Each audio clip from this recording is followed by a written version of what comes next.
Today's topic is Venn diagram. Venn diagram मतलब जब set, when set is shown in diagram form. Venn diagram कहने का मतलब जब हम लोग किसी भी सेट को एक डायग्रामेटिकल फॉर्म में शो करते हैं, मतलब जो सेट है उसको हम लोग डायग्राम के फॉर्म में सेट करते हैं, तो उसी सेट को हम लोग क्या बोलते हैं, वेन डायग्राम, या उसी पिक्चर को हम लोग क्या बोलेंगे, वेन डायग्राम। मतलब वेन डायग्राम कहने का मतलब हुआ किसी भी सेट को डायग्राम के फॉर्म में शो करना। ठीक है, तो वेन डायग्राम जो सबसे पहले जिस मैथमेटिशियन ने इस वेन डायग्राम के बारे में बताया था, मतलब सेट को हम लोग एक डायग्राम के फॉर्म में रिप्रेजेंट कर सकते हैं, उनका नाम था जॉन वेन। उन्हीं के मेमोरी में इस डायग्राम का नाम दिया गया था वेन डायग्राम। ठीक है, तो उन्होंने जो बोला था, क्या बोला था कि it is pictorial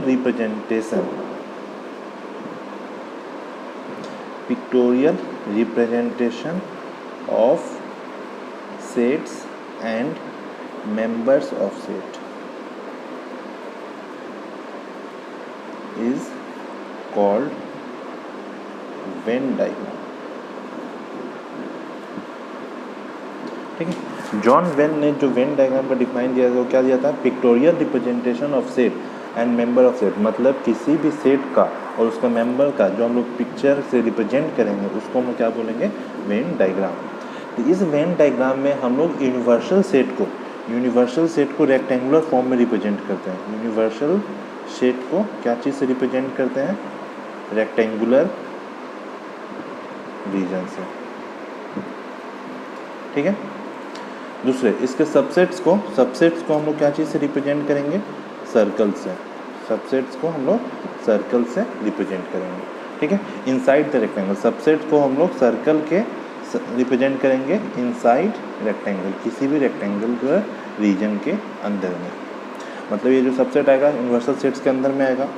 intersecting set को हम लोग, अगर दो सेट है इंटरसेक्टिंग सेट, तो उसको हम लोग रिप्रेजेंट करेंगे दो ऐसे सर्कल से। ठीक है, मतलब ये कॉमन मेंबर आ रहा है। अगर डिसजॉइंट सेट है तो उसको हम लोग रिप्रेजेंट करेंगे दूर दूर के बॉक्स से। ये हुआ और ये हुआ। रेक्टेंगुलर रीजन के अंदर दो सर्कल और दोनों सर्कल में अगर कॉमन मेंबर, तो इसका मतलब क्या हुआ कि इंटरसेक्टिंग सेट है। रेक्टेंगुलर बॉक्स के अंदर दो अलग अलग सर्कल है, तो इसका मतलब क्या हुआ कि ये एक डिसजॉइंट सेट है। ठीक है, अब इसको हम लोग समझते हैं। जैसे एक एग्जांपल से हम समझते हैं कि 3 स्टूडेंट्स हैं, राम, श्याम और एक गीता ले लेते हैं, जो क्लास 9 के स्टूडेंट हैं, जो हॉकी खेलते हैं। राम, श्याम, गीता क्लास 9 के स्टूडेंट है और क्या खेलते हैं, हॉकी खेलते हैं। ठीक है, फिर राम, गीता और मोहन, वो भी क्लास 9 के स्टूडेंट है और वो क्या खेलते हैं, फुटबॉल खेलते हैं। ठीक है, अब देखेंगे इस सेट में, ये एक सेट है और ये एक सेट है। इस सेट में राम कॉमन है और गीता कॉमन है, मतलब राम हॉकी भी खेलता है और गीता हॉकी और फुटबॉल दोनों खेलते हैं। राम हॉकी और फुटबॉल दोनों खेलते हैं। तो जब हम लोग नॉर्मली इसको सिर्फ अगर दोनों को अलग अलग सेट में रिप्रेजेंट करते हैं, इसको और इसको, दोनों को हम लोग एक सेट बनाते हैं वेन डायग्राम में। ये राम हो गया, ये श्याम हो गया, ये गीता हो गई और ये मोहन हो गया। ठीक है, राम, श्याम, गीता, मोहन, राम, श्याम, गीता, मोहन। ठीक है, राम है, श्याम है, गीता है और एक मोहन। 4 है स्टूडेंट जो हम लोग का, मतलब यूनिवर्सल सेट हो गया, ये 4 का कॉमन है, उसको एक टाइम लिखा। अब हम लोग इसमें खेलने के तरीका से बताते हैं फुटबॉल और हॉकी में। ये राम, श्याम, गीता, मोहन। पहले केस में हम लोग क्या बताएंगे कि राम, श्याम और गीता, राम, श्याम और गीता, ये दोनों क्या खेलते हैं, राम, श्याम, गीता, ये हम लोग का हॉकी खेलते हैं। और सेकेंड में बताएंगे कि राम, गीता और मोहन, राम, गीता और मोहन, ये क्या खेलते हैं, फुटबॉल। इसमें कॉमन क्या हो गया, राम और गीता दोनों सेट में कॉमन कौन है, राम और गीता। तो ये हुआ हम लोग का एक वेन डायग्राम रिप्रेजेंट करने का तरीका। नहीं समझ में आया, फिर से बता रहे हैं। मतलब यूनिवर्सल सेट्स को हम बताएं रेक्टेंगुलर रीजन, ये बॉक्स से रिप्रेजेंट करेंगे, ठीक है। मेंबर्स को हम लोग या तो सर्कल से बताएं, सबसेट्स हो या मेंबर हो, उसको हम लोग क्या चीज़ से, सर्कल से रिप्रेजेंट कर रहे हैं, ठीक है। सबसेट्स को सर्कल से रिप्रेजेंट करेंगे और मेंबर्स को हम लोग या तो ABCD से रिप्रेजेंट करेंगे या डॉट से रिप्रेजेंट करेंगे, ठीक है। दूसरा एग्जांपल्स हम समझाते हैं नंबर से। A is equal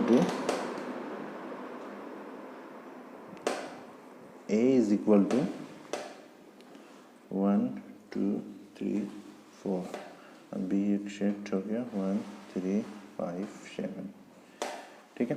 first universal sets 1 2 3 4 5 7। अब इसको हम लोग ग्राफिकली रिप्रेजेंट करते हैं।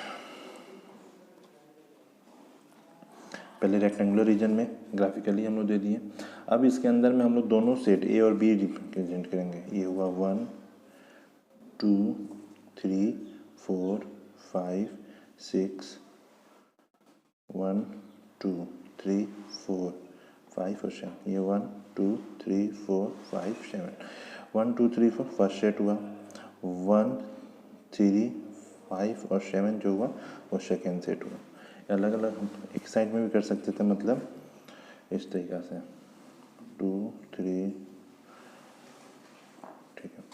अब देखिए कॉमन कौन कौन सा था, ये 1 3 यहाँ ले लेते, 2 4 यहाँ लेते, 5 7 यहाँ, ये फर्स्ट सेट हो जाता और ये सेकंड सेट। ये रेक्टेंगुलर बॉक्स में हम लोग इसको ऐसे रिप्रेजेंट कर लिए। तो ये फर्स्ट सेट का हुआ 1 2 3 4, ये सेकंड सेट 1 3 5 7। तो फर्स्ट सेट का ये पार्ट और सेकंड सेट का ये पार्ट, दोनों में कॉमन क्या है 1 और 3, ठीक है। तो हम लोग को यूनियन इंटरसेक्शन फाइंड करना होता है, यहाँ से फाइंड कर सकते हैं इजीली। ये हो गया वेन डायग्राम का representation. Any problem? Not problem, ठीक है। और हमेशा हम लोग मेंबर्स को डॉट से रिप्रेजेंट करते हैं, ठीक है।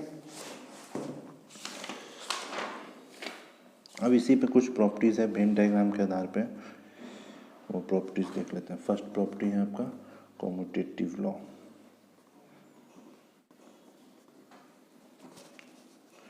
मतलब A union A component is equal to A component A union. अगर A का यूनियन A के कंपोनेंट के साथ निकालते हैं और A का कंपोनेंट का यूनियन A के साथ निकालते हैं तो same A intersection A component find करेंगे तो वो क्या मिलता है, phi. Next second De Morgan's law.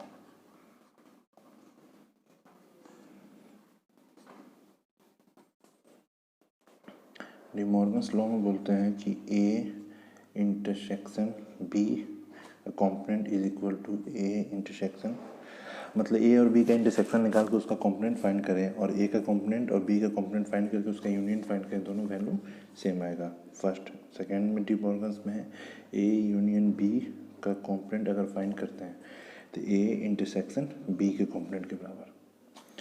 Third law है इसमें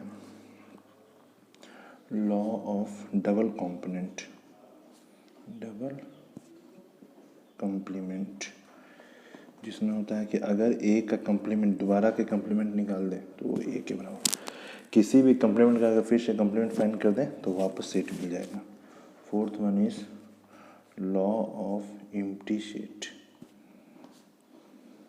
and universal set. Empty set का लॉ है और एक यूनिवर्सल सेट का लॉ है।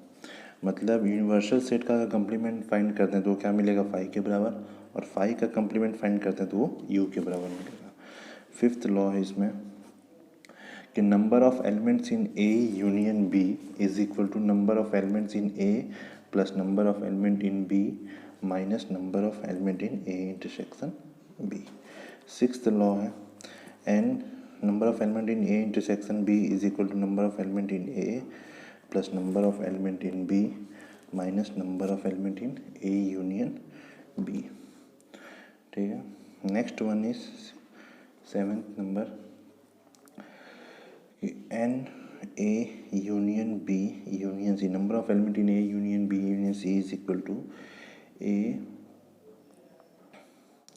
Number of element in A plus number of element in B plus number of element in C minus number of element in A intersection B minus number of element in B intersection C minus number of element in C intersection A plus number of element in A intersection B intersection C. ठीक है, not more, maybe.